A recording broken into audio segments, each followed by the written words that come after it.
5 Muslim inventions that changed the world. Number 5. Hygiene. Washing and bathing are religious requirements for Muslims, which is perhaps why Muslims perfected the recipe for soap, which we still use today. They combined vegetable oils with sodium hydroxide and aromatics such as thyme oil. Shampoo was also introduced to England by a Muslim who opened a bathhouse on Brighton seafront in the year 1759. He was also appointed shampooing surgeon to Kings George IV and William IV. Prophet Muhammad, peace be upon him, also popularized the use of the first toothbrush. Using a brush-like twig from the miswak tree, it is known to clean the teeth and freshen the breath. Substances similar to the miswak are still used today in modern toothpaste. Number 4. Optics in photography. The ancient Greeks thought our eyes emitted rays, like a laser, which enabled us to see. The first person in history to realize that light enters the eye rather than leaving it was a 10th century Muslim mathematician, astronomer, and physicist Ibn al-Haytham. He invented the first pinhole camera after noticing the way light came through a hole in window shutters.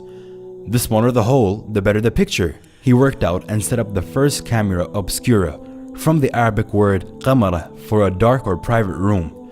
The Muslim scholar Abu al-Hasan, known as al-Hazin from Basra, was also the first person to describe how the eye works in detail. He carried out experiments with reflective materials and proved that the eye does not sense the environment with sight rays, as scientists had believed up until then. He also discovered that curved glass surfaces can be used for magnification. His glass reading stones were the first magnifying glasses ever made. It was from these that the glasses were later developed. Number 3. Hospitals and free healthcare. The first modern hospital with nurses and a training center was in Cairo, in the Ahmed ibn Tulun Hospital, which was established in the year 872. The hospital provided free care for anyone who needed it, a policy based on the Muslim tradition of caring for the sick. Although slightly more basic hospitals had existed prior to this in Baghdad, it was a Tulun hospital which would later serve as a template for all hospitals around the globe. Soon after the creation of hospitals, around the year 1000, a Muslim doctor known as al-Zahrawi published a 1,500-page illustrated encyclopedia of surgery that was used in Europe as a medical reference for the next 500 years. Number 2. Education. In the year 859, a young princess named Fatma al-Firhi founded the first degree-granting university in Fez, Morocco. Her sister Maryam founded an adjacent mosque, and together the complex became the Al-Qarawiyyin Mosque and University. Still operating almost 1,200 years later, the center is a reminder to people that learning is at the core of the Islamic tradition. Number 1. Algebra.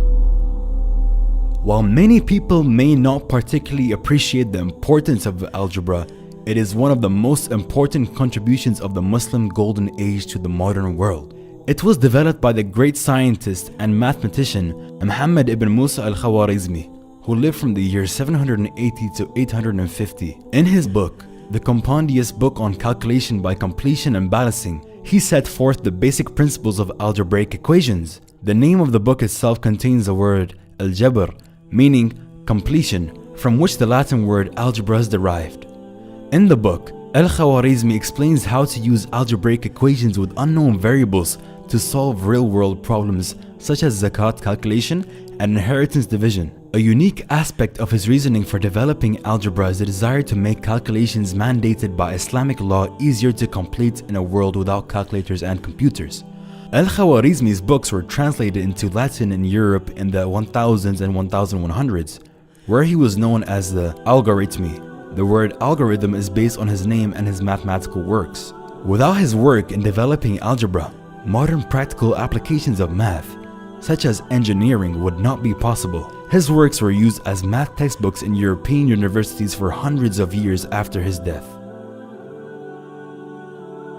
Thank you for watching our top 5 video. Please remember to like and share this video, and check out our previous video on the top 5 misconceptions about Islam.